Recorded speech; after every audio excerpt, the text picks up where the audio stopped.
It's time to feel the rage. Welcome to Film Rage, where we talk movies.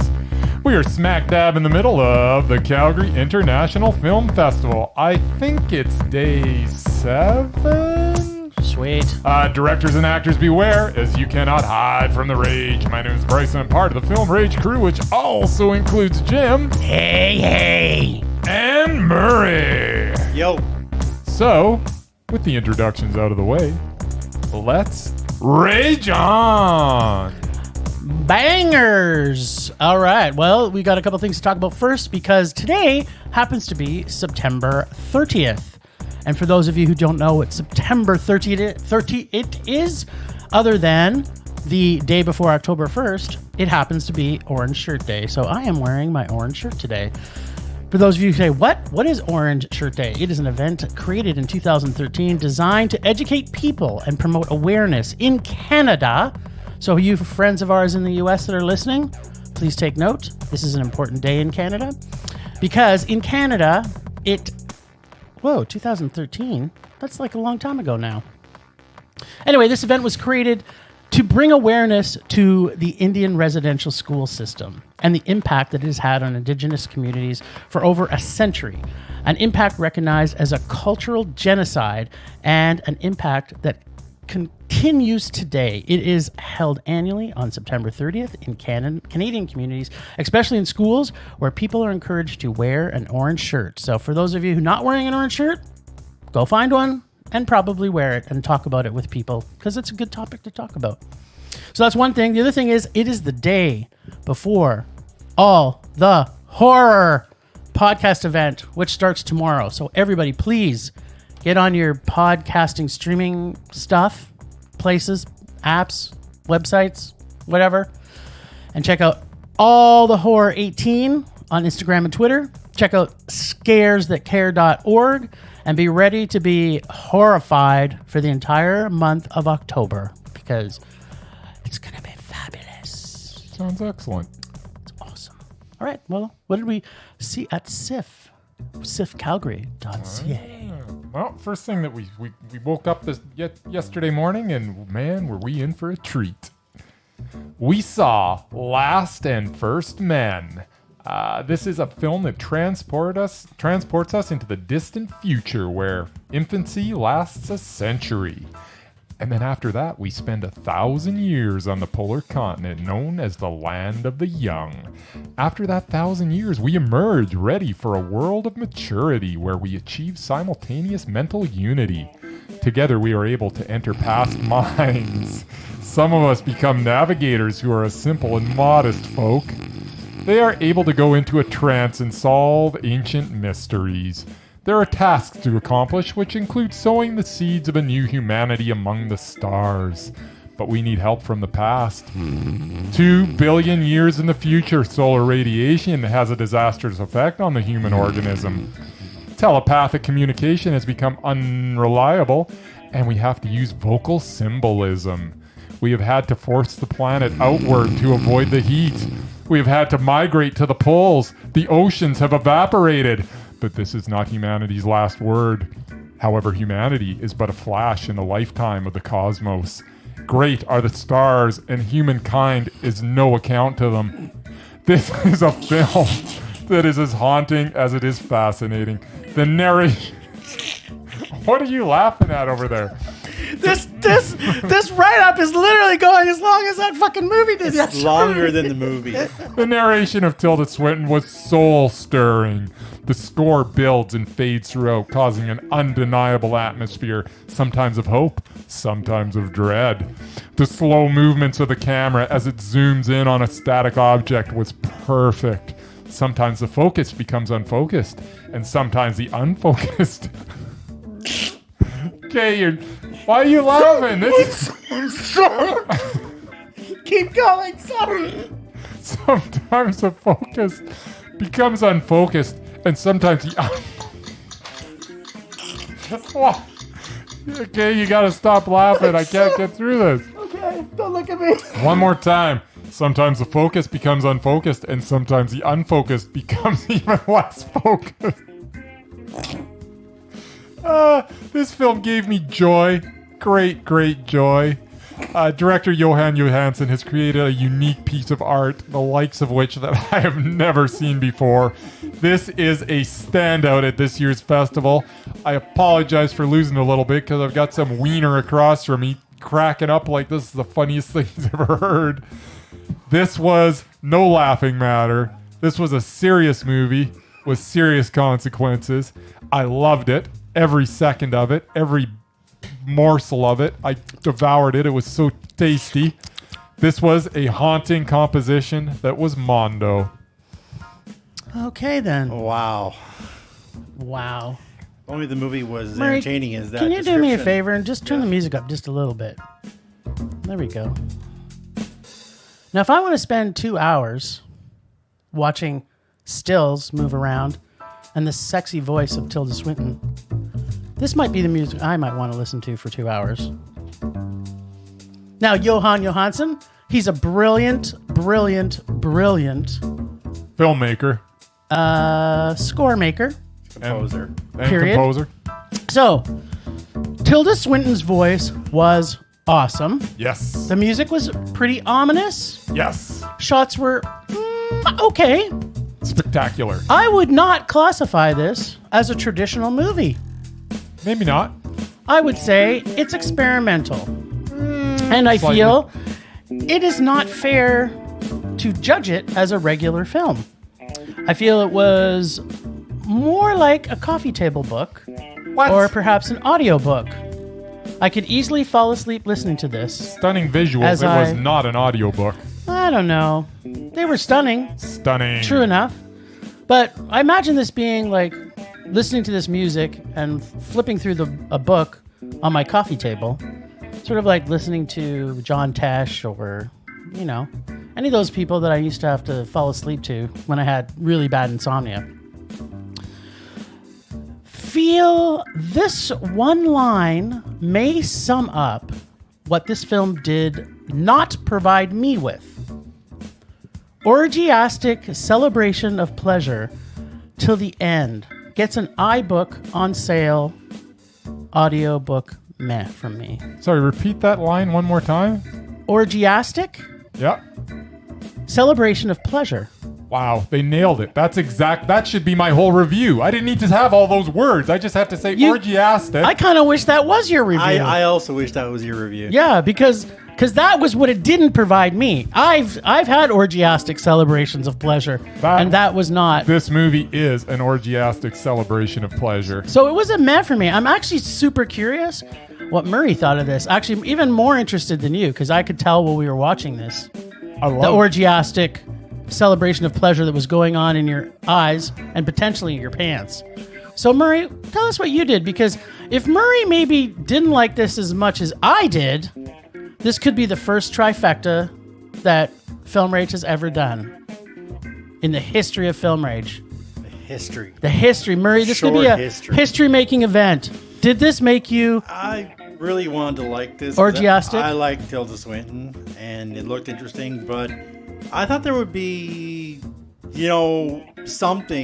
anything going on. Any form of action Oh, there was a at lot all going on. in the 90-plus minutes of Did you this. see those camera movements? But everything they were shooting was inanimate. That's the problem. Yeah. I need living, There were breathing shadows that were creatures. moving. Even if it's animals, I need living, breathing creatures to be doing something that represents action to keep me interested. And this just wasn't it. And yeah, I had some very lovely, haunting music and the silky smooth voice of Tilda Swinton. You got it. Which I think that doctors should prescribe this movie to insomniacs to get them to fall Totally. asleep, because that's all they would need. No drugs required. Just make them watch this movie. They would never have trouble sleeping again. So Yes, you got your wish. This for me is a hard rate. oh snap! We've got a trifecta. Where's the fireworks and explosions? You guys have no idea what you're talking about. Apparently, we have our own feelings. That's right. I wish I could take this movie and hang it on my wall as a You- glorious piece of art. You should buy the book, because I'm pretty sure there's a book about about it. There is a book about it. Book on I tape. think- Yeah, or a poster of it. I think this might be the one case where the book can't possibly measure up to the movie, which is not what people usually Maybe it comes say. with an audio book track. That's But right. I think it'll fit perfectly right beside Hellraiser 3, because that was literally almost as much horror as I got from Hellraiser 3. You are so broken. That's true. Anyway. But before we got so excited about talking about Last and First Men, we forgot to mention that before it was a short called Cold Meridian. I forgot about that. And Yeah. that was awesome. I want to be number 14734, self-fulfilling Mondo from that short for me. I will just say ditto. Loved Perfect. it. Yeah. Loved it. Murray? Yeah, that's also a rage for me. I thought it was stupid. I actually wanted to go get my hair cut and shampooed after seeing Just it. have a camera videotape the whole thing. That's my only thing. I wish there was just a few more shots of them shampooing that chick's hair. Yeah. That was fantastic. If they could have just had that movie go on for 2 hours, listening to this music, I could probably have done it. Whatever. Anyways, let's move on to Death of a ladies. Sadie's man? No, ladies man. Death Death of a ladies man. I thought it was Sadie's, like, sadistic man. No, Death of a ladies man. First part of this film dripped with potential. We had fantastic visuals, and at one point they were at a hockey game, and instead of the national anthem, the vocalist sings "Bird on a Wire" by Leonard Cohen as the hockey team breaks into his figure skating routine. These were hallucinations of our ladies man, and this was good stuff. At one point, he's hanging out with Frankenstein, and I was genuinely thinking, this movie might be fantastic. Then he crosses the ocean, and the entire movie falls off a CGI cliff. The hallucinations are no longer fun, and most are pointless. It does not even seem like the same movie. This movie was a hard rage. I didn't like it at all. Not at all. I love how the fact that we can go from being polar opposites to being completely in sync. Yes. And so much in sync, when you hear my review, you're going to go, what? Hockey ballet and national anthem of Leonard Cohen. This started out with so much opportunity. It did, didn't it? It did. Such great characters and interesting story right up until they left Montreal. And doesn't that always happen when you leave Montreal? I know for me, whenever I leave Montreal, it's kind of like, why didn't I stay? Because it's such an awesome city. There you go. So, yeah, turned into this nonsensical writing that literally drove off a CGI cliff. Wow! Like, were we channeling each other? We must on have this? been. This suffered a bit from not enough focus, trying to put too many things, and didn't focus on the part it should have. Didn't really give us insight, in my opinion. This is just my opinion, folks, but it didn't really give any insight into any real character, and yet we were supposed to think that they were somehow linked to this main character. I found that they didn't develop any of them enough. No one was developed. At least not that you could have like any emotional attachment to any of them. And especially, most importantly, Gabriel Byrne, who's the person you're supposed to care about the most. So to summarize, Leonard Cohen deserved better. Yes. Gabriel Byrne is awesome, but not in this film. Yes. Gets an unfocused, nonsensical rage from me. Favorite line, and also, I'm not saying everyone should use this, but if you need a line to come out to your parents, Yep. this may be the one. I may be in love, and I am definitely gay. There you go. Isn't that great? Like I'm not gay, but if I was gay, I think that's how I would come out to my parents. Yeah. I hope all of our friends that are gay that are listening, hope this has hopefully helped you if you still have to come out. All right. I don't think we need to Murray. talk about Murray's got thoughts on this. Yeah, I think he loved it. He loves Yeah, Gabriel I believe I Byrne. was at the other end of the couch there. I was watching the same movie you were. Yeah, you were. Yes. Well, You're not always there though, Murray. So Yeah, sometimes. because some of us have to work. We can't just take a whole week off. That's true. Hardworking guy. Again, this is one of my picks, so I actually wanted to like it, and I quite enjoyed the musical parts. And Yeah. The hockey figure skating Yeah. with their toe picks. Yeah, there was topics too. But yeah, once again, I actually agree with you guys for a change. Once they left What? Montreal and went to Ireland, it just totally fell apart. Like this love story thing that didn't make any sense, and just it was stupid. And then you think he died, and then Now all of a sudden they're back in Montreal again. I'm like, what the hell? People are dying. People It's- are. like if I had fallen asleep for like 20 minutes or for half an hour in the middle of the movie, Yeah. I would have given this a freaking Mondo. 'Cause Yeah. the beginning and end were awesome. If I It's fell just- asleep after the I middle left part Montreal. was just dumb. Yeah. So yeah, I got to give it a Son of barely rage. watchable meh. Oh. Is that just for Gabriel Byrne, by the way? No, not necessarily. Okay. You know how much I enjoy musicals. And so- hockey. Yeah, true enough. All right, from there we go to Violation. Yeah, Violation. Had some moments, like its use of color when filming nature. Filmmaker really liked close-ups of insects. And everything. and everything Yeah, else. focused on a few other things too, which I'm thinking Jim's going to go into more detail. He will. He may even go into graphic detail. I hope so.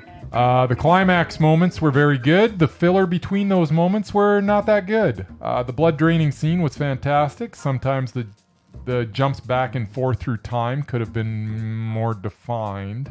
Overall, this was a meh. I'm sad to hear you say that. Yeah. In this in Canada's version of Tenet, or Canada's What are version you of talking about? Takashi Miike's Audition, Closer. no, it wasn't. But just as fucked up and just as satisfying. The colors in the film, the symbolism told through insects and animals and color, as well as the fact that you will not know what is happening or what will happen as this film progresses. Best way to see this film is to know nothing about it and be prepared to be surprised and amazed at what will come. Just wait, be patient, sit back, and all that Violation has to offer. Wait for the belated birthday present of surprise that will come. It will come. Just wait. Because as you're watching it, there's a lot of what is happening here. Through great color, great shots of insects, and then BAM! It's kind of like my senses are awakened. It's in your face. It was in your face. And I kind of don't want to tell what the surprise is because I want people to see this. But suffice to say, Yeah, I get that. it is one of the first movies, and I think all of us, it was like, if you were in the room where we were watching this, it was like simultaneous mouth drops, and then I was licking my lips a little bit, but the mouth drops, and then it was kind of like, did they just put that in the movie? And we're like, yes, they did. And at that Sure point, did. it instantly went from, this is an okay movie, to I have never seen this Based on screen one as moment. big and fabulous, but then it just kept getting better. It was like one thing after another. Did it, though? It did get better. And I'm going to post something to you in a minute here. All right. Gets a baked expectation surprise party Mondo, so much wiener and so much revenge. That's all I'm saying about the wiener. I know you all want to hear me talk about this wiener because it's really quite fabulous, but I'm not going to talk about it. I want you all to experience the wiener. Favorite line, everyone, and I mean everyone. I added the I mean everyone because it's just everyone is at least medium shitty. And this is my belief about life. I think everybody's at least medium shitty.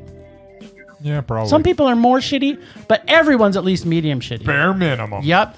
Okay, so before we move on, All right. this is a bit of a surprise because after I sent a note to my little friend Brenda, Uh-huh.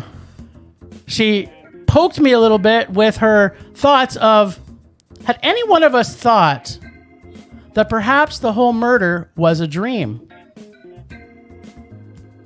The murder. That is an interesting Yes. idea. So we didn't really, I mean, when we were watching it, I'm not putting words into your mouth. We're yours, Murray. But I wasn't thinking that way. I wasn't on But when that she wavelength planted at that all. in my mind, I was like, wait a minute, I've got to think more about this. Because that is possible. They kept putting the dream sequence in it. They put I had this dream, she told her sister. Mm-hmm. They brought up, I had the dream, talked about the dream again near the end of the movie. And then there's a spot in the movie where they're sitting on the bench and it's like, they've made up. We're sister friends again. The husband's not there. Yeah. and you're kind of like, huh, no one seems to be too upset that he's missing. Yeah. So I'm going to pose this. I'm going to leave everybody with this because I don't want to talk too much about it. But us from Film Rage, it kind of blew my mind a little bit, and which I'm hoping, as I'm looking at Bryce's dead eyes, I'm thinking that he may have to change his rating if this is where he's now thinking too much about this movie. So maybe check out our website, because he may change this from a meh to a Mondo, but you'll only find out when you check out our website at filmrageyyc.com. Do you want your last word here? No, I'm just going to think about that for a while. There's your last word. Okay, now we're going to talk about another round. Another round. 4 teachers. Oh, wait. Oh, we're not? We got to let Murray. yeah, Murray. We keep forgetting Murray's. I'm still here. Murray's still here. Start putting your hand up, man. Usually we're looking for you under the table. Plus, you literally said, I don't think I'm going to talk about anything today. You did kind of say that. Apparently you are. Why did I have to jump in the middle of your guys' speech? Rants. They're usually rants, Murray. Mine are usually short and sweet. You are pretty sweet. Yes, I did enjoy this movie. I don't know if I give it a Mondo, because there were certain There was too much wiener for you? parts that I did not really enjoy. I thought they went on a little too long. Or not enough. It's definitely not for the squeamish. There's a lot of blood, and yeah, it was gross and disturbing and thrilling. And yeah, if it was all a dream, I'd be very, very disappointed and might have to turn to a rage. Oh, you're on the rage train. Because it had better have been real. Okay. Otherwise, what's the point of the whole movie? So I give it a high meh if it actually was real. Well, this wouldn't be a typical wake up in the morning and, it was all a dream. It's a No, little more complex if she than dreamt that. the whole thing, it didn't actually do what she did in the film, then it's definitely a rage for me. But ultimately, even if no matter what side of the fence you're on, dream or not dream, meh, Mondo, or rage, the important thing to know is she got to kick ass and punch dick. There you go. Just singular. Mm-hmm. Yeah. There was one dick. All right. Now you can All right, another round. 4 teachers maintain a constant level of alcohol in their blood as a social and professional experiment. Director Thomas Vinterberg directed this thing, and it was a lot of fun. There were some amusing scenes mixed with some heartbreaking ones. Mads Mikkelsen is brilliant as always. Well written, well acted. Liked it a lot. It was solid, meh. Very succinct there. Bryce, I've been saying I should have 0.05 more alcohol in me at all times, and now this is proof to me. I may start living my life at a 0.05. All right. Going forward. Oh, go ahead. This film was funny, dramatic, Yep. and great male bonding. Kind of like old school Denmark style. Old school Denmark style. Yeah, Right? I can see that. Then you see Mads Mikkelsen as being Will Ferrell. We're going streaking. We're going streaking! Although he wasn't the one that was getting naked in it, but yeah, okay. But we were probably all hoping of all of them, he would be the one we'd want to see naked. No, I wasn't really hoping for anyone And to get naked, Jim. Mads Mikkelsen, goddamn, that man is good looking and completely mesmerizing, I might add. And FYI, He's on the list. Smirnoff is drinking alone in the bathroom vodka, not drink paired with $100 caviar vodka. Just so people know. Well, that lesson was learned in this It was movie. very well learned. I mean, you want to talk about an amazing dinner. Smirnoff is drinking alone in the bathroom vodka. It totally is. That should be their ad. It should be their ad. I really enjoyed this movie. It was heartwarming and really a real feel-good movie. I didn't love it, but I liked it a lot. This is what Murray's birthday party next year in Vegas, high meh, is going to be. What do you got to say, Mur? Is this what Well, your birthday party is going to look like next year? I would certainly hope so. Like, make my Viking ancestors proud. You do like vodka. I do like my vodka. I don't know if I want a 0.5 in my system at all times, but once in a while I wouldn't mind going to 1.2. Yeah, 1.2 actually looked pretty fun. That was a lot of fun. I think at one point one of them went over 2. But Oh, no. yeah, I did enjoy the singing and the dancing, and I thought it was hilarious that basically the kids at the end, when they graduated, they were in a party bus, and they were drinking and singing, dancing with their teachers. Through I'm the like, streets of Denmark. That would never happen here. No. Like, actually, I did have a teacher who was like that, except for he wasn't actually drunk in class, but You probably got fired. he was like a party animal of all the teachers I had, but he was also the toughest teacher we had too. So, and but yeah, I enjoyed it. There were some moments in the middle, and as Bryce mentioned, there was not too many of the women in this movie were very likable. Like all the ones that were married, they didn't seem to have very nice wives. So I guess that's why they did all the drinking. Didn't a man write this story and direct it? I don't know, it's possible. Maybe he's a misogynist. Yeah, that's true.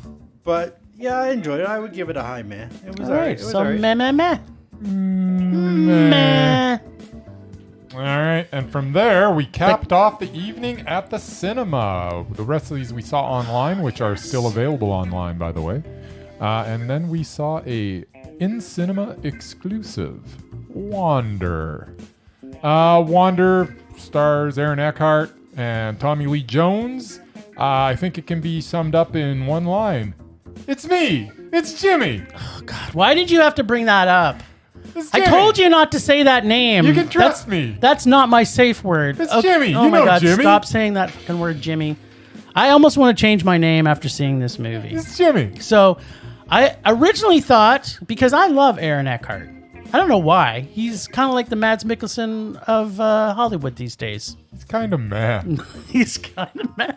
He kind of picks man movies these days. Yeah, he does. But in this particular movie, he did not pick a man movie. No, he did not pick a movie. No, he did not. And the reason for this is this movie was terrible. It's me. It's Jimmy. Everything about this made no sense. And not on top But of you it, know me, not I'm only did it Jimmy. not make sense, here is supposed to be a suspenseful movie where when you watch movies that are well written with intrigue, where you don't know what's happening and you have to piece pieces together like a spy thriller, this was the opposite of that. And here's a guy that is crazy, insane, tinfoil wearing hat guy who's absolutely afraid of everybody, including what you think is his best friend. He's been warned this person could be crazy. Oh, And even there's times he in it- gets told this person. Yes, is, multiple times. But the very first time is from somebody he actually trusts, one of his best friends, who happens to be played by Heather Graham. So you can actually see earlier in the film, he's scanning Jimmy down. He's like, maybe Jimmy isn't the right guy. Then there's a point in the movie that was the turning point that this was potentially teetering on. It could be saved as a meh if they had a good ending, or if it actually started to have intrigue. Jimmy. But then guess what? Just before he kills this lady, or she actually dies, before he gets confronted with her, she's going to kill him, and she says, "Oh, by the way, Jimmy's in on it." And then, bow, her heart explodes. There's so many times in this movie. But then he meets with Jimmy, and Jimmy says, "Hey, it's me. It's Jimmy. You know me." And then he's like, okay, that makes complete sense. This guy's off his meds. He's wacko crazy. He doesn't trust anybody. He and then trusts Jimmy. he just trusts Jimmy just like that. It was like, okay, I trust Jimmy. But then he does that with how many people back to back? There's like, he's even says through the movie, I'm being tested here. They brought me here. I'm crazy. And yet there's so many times in the movie he's like, hey, you should not trust anybody. And yet he keeps trusting Jimmy. Hey, it's Jimmy though. But he didn't trust Jimmy. He didn't trust No, Jimmy. he doesn't trust Jimmy. You totally trust Jimmy. Yeah, no, this was not good. And I really hope that maybe people see this and maybe they're seeing something I don't. But when it's blatantly obvious, because he doesn't already trust Jimmy, that he then trusts Jimmy at a more pinnacle time in the movie, it just pushed me over the edge to a rage. This was Aaron Eckhart making man movies now turns to rage. Yeah, it was meh. Murray, would you like to review the majority of this movie? The short part that I saw, yeah, 1/3 of us walked out of this. And it wasn't just because of the movie itself. Because of the rage. I was having an unpleasant time. I had a headache and it had just been a long day. But yeah, it took too long to get going, and eventually it didn't keep me interested. Well, it got worse. It's a good thing you left. Oh yeah, I guess so. But I do like most of the people that were in this. That was why Jimmy. I picked it. But yeah, I booked a day off for this. I bought my ticket 2 weeks ago. I was like, if only it wasn't at 9 o'clock at night. If it was at like a 5 or a 7 o'clock, I might have actually... You're getting old, Murray. That's true, I am. Well, that's what happens when you have to get up at 4 a.m. You can't stay up anymore. But no, I was looking forward to this. I was really hoping to see through the end, but it just didn't happen. But I was interested by the fact that it had not one, but two Two-Faces in this movie. Oh. It had both Two-Faces from the last two Casting. Batman franchises together in the same movie. But only one Jimmy. But only one Jimmy, apparently. God, stop saying And it had that. a Heather Graham, and it also had Catherine Winnick, who I was also looking forward to. And yeah, I just didn't get through it. Maybe eventually it will come out somewhere in all. Jimmy. There was no intrigue. There was no suspense. That's too bad. It was There's a whole lot of Jimmy. I There had was some too high much, hopes for Jimmy. it, but oh well. yoicks. Assuming that you're sticking with your meh, I can't believe you're doing this to me. Oh yeah, I was a man. How could you? Oh my God, I can't. This made so much sense that how can you can lose your shit over the stupidest things, and yet I found Jimmy entertaining. It's Jimmy. Jimmy is always entertaining. Jimmy's got me brainwashed too, man. I'd be very surprised. I get Aaron Eckhart's character. I mean, like, how can you not love Jimmy? he didn't love him the whole movie. He was thinking he was in on it before. He came around just like I did. Oh God. Of course, I will also that add makes complete that these sense. two guys were podcasters, and you know podcasters are evil. So It's true, actually. Hey, it's Jimmy. All right, well, make sure you're listening tomorrow, as we're going to be breaking down a bunch of stuff tomorrow. So, thanks, Ragers, for listening. Thanks to the extended film Rage crew of Leonard Conlon for his artistic vision and photography. Yeah, Leonard Conlon Photography. Listen to us on Podbean, Apple Podcasts, Google Play, TuneIn, Stitcher, iHeartRadio, Bramble, and Spotify. Follow us on Facebook, Instagram, Twitter, YouTube, and check out our Film Rage YYC.com website. We are always wanting your feedback to make this a raging blast for all listeners. But if you do, please make us rage. Please, just make us rage. That's it for today. Listen tomorrow when we talk more CIFF. Rage on. Rage on. It's Jimmy. Ugh.